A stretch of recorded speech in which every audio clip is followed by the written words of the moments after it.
welcome to my City of Glass review. This is me marathon reviewing books after I read them, and I got to City of Glass yesterday, this morning-ish, and I was just so excited going into this book. I had like 2 days of build-up, 2 days of what happens, and there was so much that I wanted this book to do, and Cassandra Clare came through on all the fronts.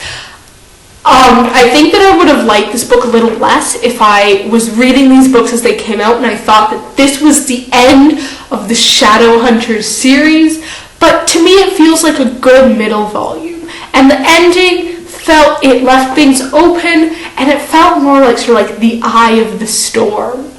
This storm hasn't passed yet, guys. We've just got a little sort of moment to catch our breath, and then we're going back in. I cannot wait to get home after Spain and find out what happens later. If you don't know what this whole series is about, it's about this girl named Clare. She learns that there's like this secret world of demons and angels and stuff, and that her mom fought demons and protected the humans, and that's her destiny too, but there's an evil guy who's trying to kill all the things and just be evil. Go watch my City of Bones review if you don't know what it's about, because it's really not something that I can explain. We're on the 3rd book now, guys. Go watch that review if you don't know what's up. Then City of Ashes was awesome too. I really liked that. If you've read City of Ashes, you're going into City of Glass, for whatever reason you don't know, I was like, gonna be good? It's gonna be good? Leo, please tell me that it's good. It is good. It is good.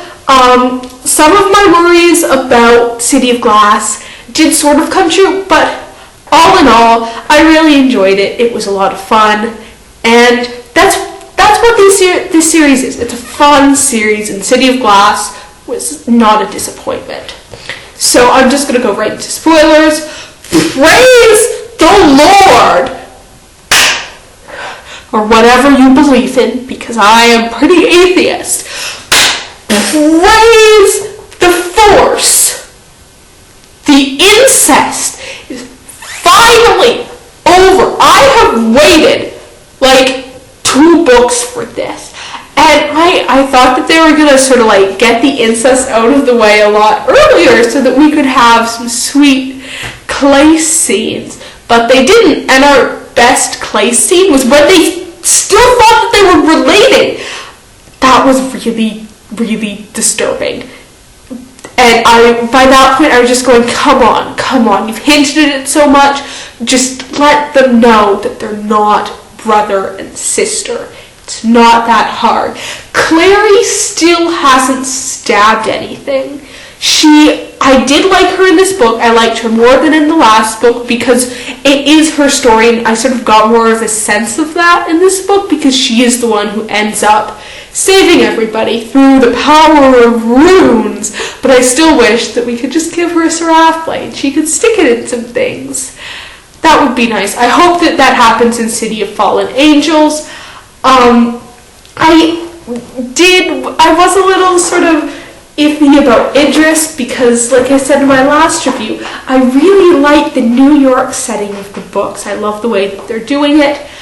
I'm not saying that I did not like Idris. I really liked Idris. I really enjoyed it. It reminded me, Alicante reminded me a bit of Minas Tirith from Gondor. That's how I was imagining it. Just the way that it's on a hill, that was how I was imagining it.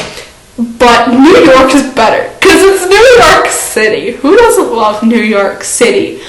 Jace, I didn't like Jace as much in this book. I was really surprised at how I think I liked Clary as much as Jace. And it's like, yes, Clary was a little better, but Jace also came down a lot because he spent most of this book being kind of like angsty. Like, Valentine's my father. I'm part demon. I'm a terrible person. And I didn't like it. He didn't get enough funny lines. Of course, towards the end, he gets some more of those funny lines in our epilogue.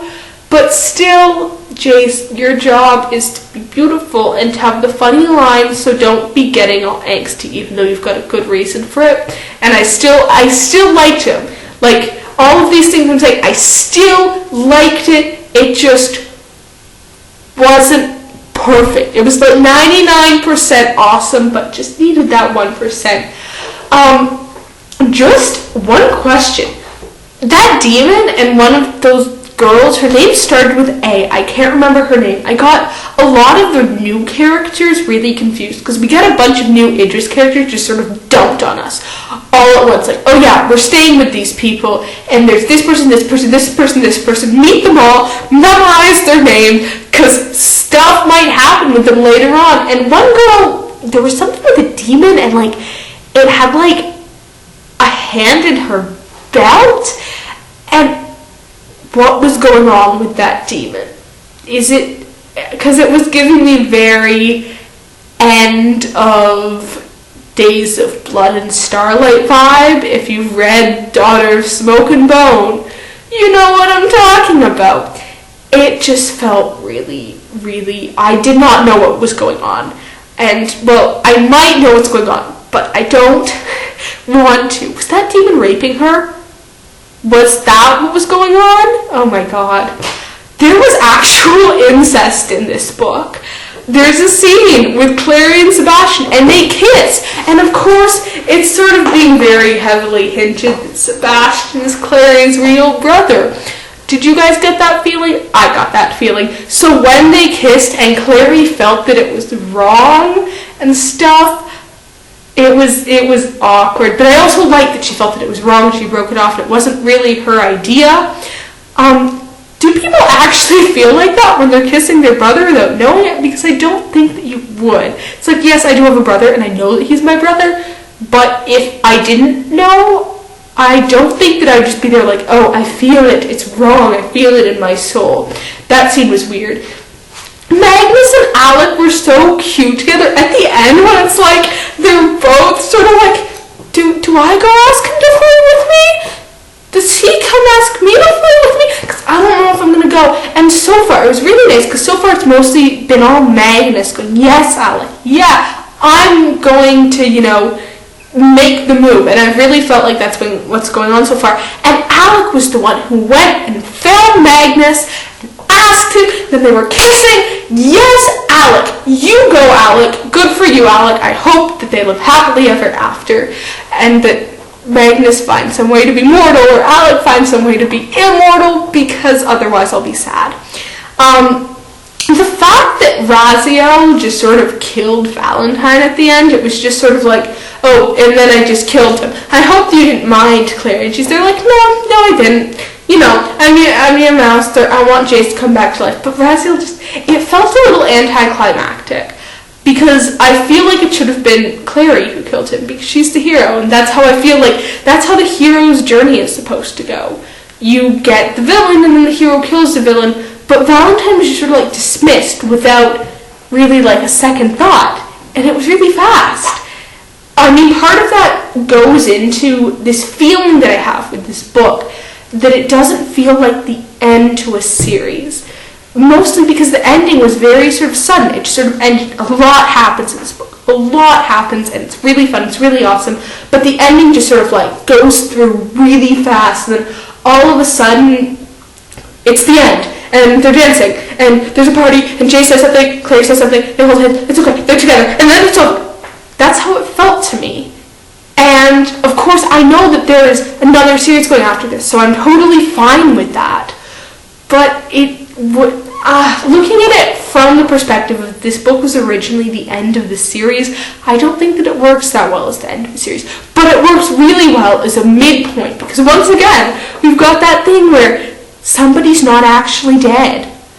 If you don't find a body, they're not actually dead, and we don't find Sebastian's body. So he's going to be our villain for the next 3 books. I feel like we've got sort of like a good lead into that, because we've had it established. You need to find a body for the villain to be dead. We didn't find a body.